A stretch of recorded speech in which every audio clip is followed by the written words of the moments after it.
सो hey guys, ले the God series के एक और ब्रांड न्यू पार्ट के अंदर आप सभी का स्वागत है। इस एपिसोड की शुरुआत होती है लास्ट एपिसोड की एंडिंग के ही साथ में, क्योंकि अब हम सभी ये जानते हैं कि लाओ ज़ाओ की मौत हो चुकी होती है घोस्ट फेस किंग के साथ में फाइट करने की वजह से। उसने अपने स्टेटस सिंबल की पावर को यूज कर लिया था, जिसकी वजह से उसके पास में भी थोड़े समय के लिए आ गई थी फॉरवर्ड एंड रूइंस की पावर्स, लेकिन वो इसके बैकलैश और घोस्ट फेस किंग के साथ में हुई फाइट की वजह से खुद को संभाल नहीं पाता और यहाँ पर मारा जाता है, जिसकी वजह से उसकी जगह पर आने का डिसीजन ले लिया था माइक ने। और ये वाला जो एपिसोड है वो थोड़ा सा सीरियस होगा, क्योंकि माइक फाइनली सिलेक्ट हो चुका होता है नाइट मॉन्स्टर स्लेयर की टीम में, जिसके बारे में अभी माइक की फैमिली को जरा सा भी अंदाजा भी नहीं था कि वो रात के समय में कहां पर गया है, उसके पास में कैसी पावर्स हैं और वो क्या करना चाहता है। अगले दिन जब सिटी के अंदर लोग उठे होते हैं तो उन्हें अपने सामने दिखाई देती है केवल तबाही, जहां पर लाओ ज़ाओ की फाइट हुई थी घोस्ट फेस किंग के साथ में। जब माइक के नाइट मॉन्स्टर स्लेयर बनने का प्रोसेस पूरा हो जाता है तो इसके बारे में डॉक्यूमेंटेशन करके खबर पहुंचा दी जाती है माइक के घर पर उसकी आंट के पास में, जो खबर देने के लिए एक्चुअली में गए होते हैं आर्मी के दो बंदे। लेकिन उनको देखकर आंट एकदम ही शॉक हो जाती हैं कि आकर यहाँ पर आर्मी के बंदे क्या कर रहे हैं, जिसके ऊपर माइक के भाई की भी नजर होती है और उसके डॉग की भी नजर थी। उनमें से किसी को भी नहीं पता कि क्या हुआ, कैसे हुआ और क्यों हुआ। आंट और माइक के भाई को केवल एक लेटर मिलता है उसकी तरफ से, इसके ऊपर उसके सिग्नेचर भी थे, यानी कि ये लेटर लिखा था उसी ने। माइक की फैमिली को अब ये पता चल चुका होता है कि वो यहाँ से जा चुका है एक सोल्जर बनने के लिए, जिनको केवल यही लग रहा था कि वो बनेगा एक आर्मी सोल्जर, क्योंकि इस लेटर को भी कुछ इसी तरीके से ही लिखा गया था। लेकिन आंट को माइक की बहुत ही ज्यादा चिंता होने लगती है, क्योंकि वो रात में ही उनको बिना बताए यहाँ से जा चुका था। वापस आया भी है तो उसका केवल एक लेटर। लेकिन अब यहाँ से माइक की लाइफ पूरी तरीके से ही बदलने वाली थी, क्योंकि वो भी पूरी तरीके से अपना मन बना चुका है कि वो बनेगा एक नाइट मॉन्स्टर स्लेयर। लेकिन इसकी ट्रेनिंग बिल्कुल भी आसान नहीं होने वाली। माइक के सामने काफी सारे पेपर्स रखे जाते हैं, उसके सामने कॉन्ट्रैक्ट्स रखे जाते हैं, क्योंकि एक नाइट मॉन्स्टर स्लेयर बनने के लिए उसको अपनी फैमिली को छोड़ना होगा।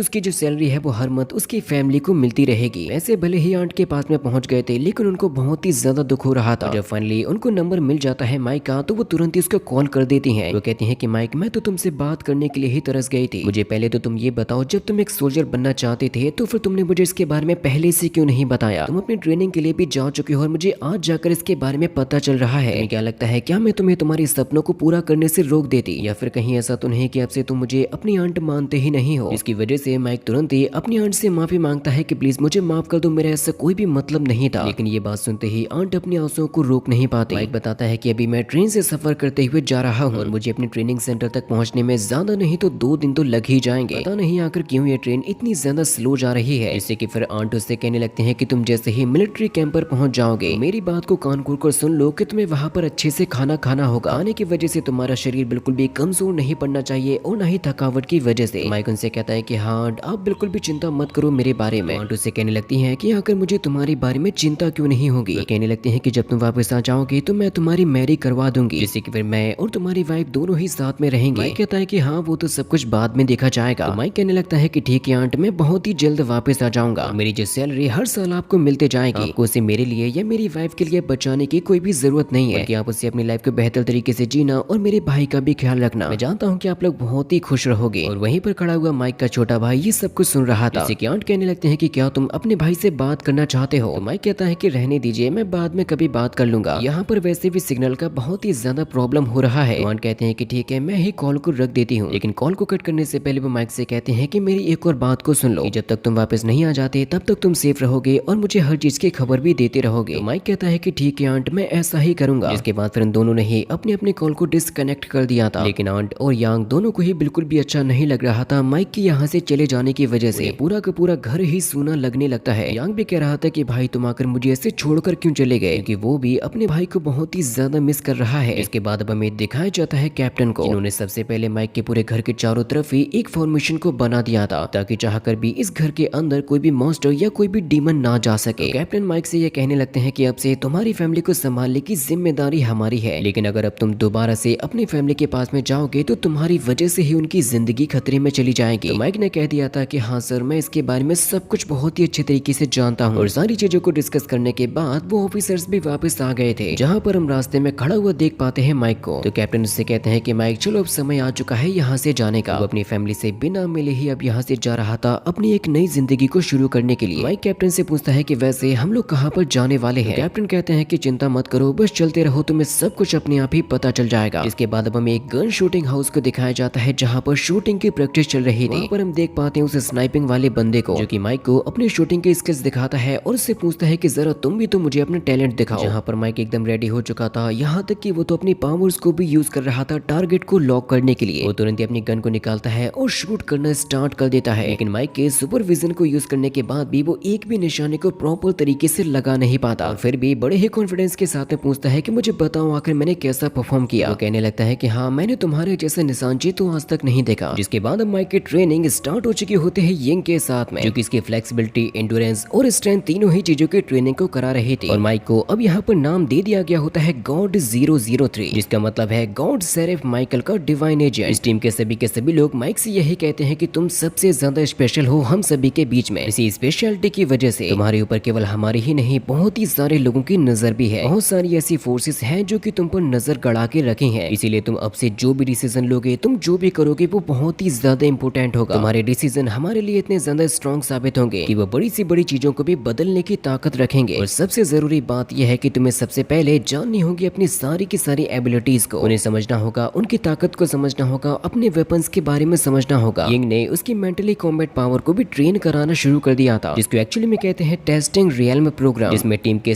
सभी मेंबर्स की इंफॉर्मेशन होती है। माइक को ये बताया जा रहा था कि जितने भी नाइट मॉन्स्टर स्लेयर है वो सभी के सभी अपने अपने खास वेपन्स को यूज करते हैं और इस टीम में 5 बहुत ही ज्यादा स्ट्रॉन्ग लोग भी हैं। एक तरीके से कहा जाए तो देवताओं के दूत बन के ही सामने आए हैं, या फिर यूं समझ लो कि उनको कहा जा सकता है गॉड्स ऑफ डाजिया, जहाँ पर सभी के नाम बताए जाते हैं sword, right, one statue, mister nothing और यीफो। वही जो यूफो नाम का बंदा है वो है असल में नाइट मॉन्स्टर स्लेयर्स का कमांडर। उसी तरीके से अगर बाकी के चारों के बारे में भी कहा जाए तो ये कह सकते हैं कि उनके ठिकाने के बारे में किसी को भी कभी भी पता नहीं होता। वो इतनी ज्यादा मिस्टीरियस तरीके से रहते हैं कि कभी उनके बारे में पता लगा पाना बहुत ही ज्यादा मुश्किल है। और जब माइक की शूटिंग ट्रेनिंग चल रही थी, वो अभी भी ठीक तरीके से निशाने को नहीं लगा पा रहा था, जिससे कि माइक कहने लगता है कि क्यों ना टारगेट को थोड़ा सा पास में कर दिया जाए। साथ ही साथ माइक की स्पीड को भी बढ़ाने के लिए उसकी ट्रेनिंग को कराया जा रहा था कि वो कड़ी से कड़ी प्रॉब्लम में फंसने के बाद भी अपनी स्पीड को यूज करते हुए वहां से बाहर निकल सके और अपने फॉरवर्डिंग रूल्स की पावर को एक्सट्रीम लेवल पर ले जाए। उसे बताया जाता है कि इस तरीके की ट्रेनिंग करने की वजह से हमारी जो स्ट्रेंथ और स्ट्रॉन्गनेस होती है वो एक्सट्रीम लेवल पर पहुंच जाती है। साथ ही साथ इस ट्रेनिंग को करने की वजह से हमारी जो स्पेशल तरीके की एबिलिटीज होती हैं वो भी बॉडी में एक्टिवेट हो जाती हैं, जो कि कभी भी हमें देखने को नहीं मिली। लेकिन ट्रेनिंग को करते करते माइक बहुत ही ज्यादा फास्ट हो गया था। इसी वजह से उसकी ट्रेनिंग के द्वारा उसको ये बताया जाता है कि तुम्हारी जो स्पीड है, तुम्हारा विजन और तुम्हारी मेंटल पावर सभी के सभी इंक्रीज हो गए हैं। लेकिन बुरी बात यह होती है कि अभी तक उसकी बॉडी में कोई भी स्पेशल तरीके की एबिलिटी एक्टिवेट नहीं हुई थी। लेकिन आखिर ऐसा कैसे हो रहा था किसी को भी पता नहीं है। हम देख पाते हैं कि वो सामने से आने वाले अटैक को तो रोक ले रहा था, लेकिन अनएक्सपेक्टेड तरीके से आने वाले अटैक को वो रोक नहीं पाता। ट्रेनिंग को कराने के साथ साथ उसको गॉड ऑफ माइकल के बारे में भी काफी सारी जानकारी दी जाती है ताकि वो अपने गॉड के बारे में जान सके, जिसकी पावर्स की वजह से वो यहाँ पर है। लेकिन गॉड शेरिफ माइकल के बारे में उतनी ज्यादा जानकारी नहीं होती, केवल कुछ शब्द ही लिखे गए थे, जो कि होता है केवल मिरेकल, यानी कि अब कोई ऐसा मिरेकल होगा जिसके बारे में लोगों ने सोचा भी नहीं है। माइक अपनी ट्रेनिंग को करते हुए कहने लगता है कि क्या आप इसकी स्पीड को और ज्यादा बढ़ा सकते हो। जैसा करने की वजह से अब माइक की जो स्पीड होती है वो यहाँ पर पूरी टीम में सबसे ज्यादा हो गई थी और वो बहुत ही जल्द पहुंच चुका होता है सीनियर के लेवल पर। वो धीरे धीरे करके हर तरीके की ट्रेनिंग में कल्टीवेशन को आगे बढ़ाते जा रहा था। फिजिकल पावर बढ़ने के साथ साथ उसकी मेंटल स्ट्रेंथ भी काफी अच्छी हो गई थी। यिंग भी कहने लगता है कि मुझे समझ नहीं आता आखिर तुमने इतने जल्दी इतने इनक्रेडिबल तरीके से अपनी मेंटल पावर को कैसे बढ़ा लिया। और साथ ही शूटिंग की ट्रेनिंग को कराते हुए अब उसको दी जाती है एक बहुत ही बड़ी राइफल। वो बंदा उसको बताता है कि ये है एक्चुअल में एक super high power sniper rifle. इसमें स्कोप लगे होने की वजह से माइक ने बहुत ही आसानी के साथ में इसके निशाने को लगा लिया था, क्योंकि इसकी हेल्प से 500 मीटर दूर मौजूद चींटी को भी मारा जा सकता है। लेकिन केवल 10 मीटर की दूरी पर मौजूद निशाने को लगाने पर माइक उसमें भी चूक गया था, वो भी स्कोप के साथ। माइक कहने लगता है कि वैसे मुझे लगता है कि यही है वो मिरेकल। जिसके बाद फिर उसकी ट्रेनिंग को और भी ज्यादा हार्ड तरीके से करवाना स्टार्ट कर दिया गया था, मानो जैसे कि वो कोई एक सुपर सोल्जर बनते जा रहा हो। क्योंकि ट्रेनिंग करते हुए अब वो बहुत ही अच्छे तरीके से सीख चुका है अपनी पावर्स को भी यूज करना। मिली है उसको गॉड ऑफ माइकल के द्वारा। माइक को ये बताया जाता है कि चाहे कुछ भी हो जाए बस तुम्हें बचना होगा एंशिएंट गॉड चर्च के लोगों से, जिनके बारे में माइक पूछने लगता है कि आखिर ये लोग अब कौन है और आखिर इन लोगों को हमसे आखिर चाहिए क्या है। वो बताते हैं कि ये सभी के सभी हमें केवल चबाना चाहते हैं, हमें खाना चाहते हैं। वो कहते हैं कि ब्रह्मदेव जो कि इंडिया के गॉड हैं, उन्होंने धरती को तबाह कर दिया था। जिसके बाद फिर सामने आए बाकी की माइथोलॉजीज के गॉड, जिनमें से कुछ इविल गॉड्स ने ही खोज कर निकाला था एंशिएंट गॉड ऑफ चर्च को। वो 3 इविल गॉड ही हमें खत्म करना चाहते हैं। उन्होंने ही इस पूरी दुनिया को खत्म करने के लिए फॉग को फैलाया था। जाकर गॉड्स ने अपने एजेंट्स को पावर देना शुरू किया। लेकिन जो एंशिएंट चर्च ऑफ गॉड है वो हम जैसे लोगों को ढूंढकर हमें खत्म करना चाहते हैं। माइक कहने लगता है कि क्या आप आप ये कहना चाहते हो कि अभी भी उस मिस्ट के अंदर कुछ जिंदा लोग भी हैं, और क्या आपने कभी मिस्ट के अंदर किसी को देखा भी है? वो उसे कहने लगते हैं कि चिंता मत करो, तुम्हें बहुत ही जल्द सब कुछ पता चल जाएगा। सबसे जरूरी बात यह है कि अगर गलती से भी एंशिएंट गॉड ऑफ चर्च ने तुम्हें ढूंढ लिया तो हमारी सबसे बड़ी जिम्मेदारी होगी तुम्हारी जान को बचाना या फिर अपने हाथों से तुम्हें जान से मार देना। अब इसके आगे की जो अमेजिंग स्टोरी है वो हम लोग नेक्स्ट पार्ट के अंदर देखेंगे।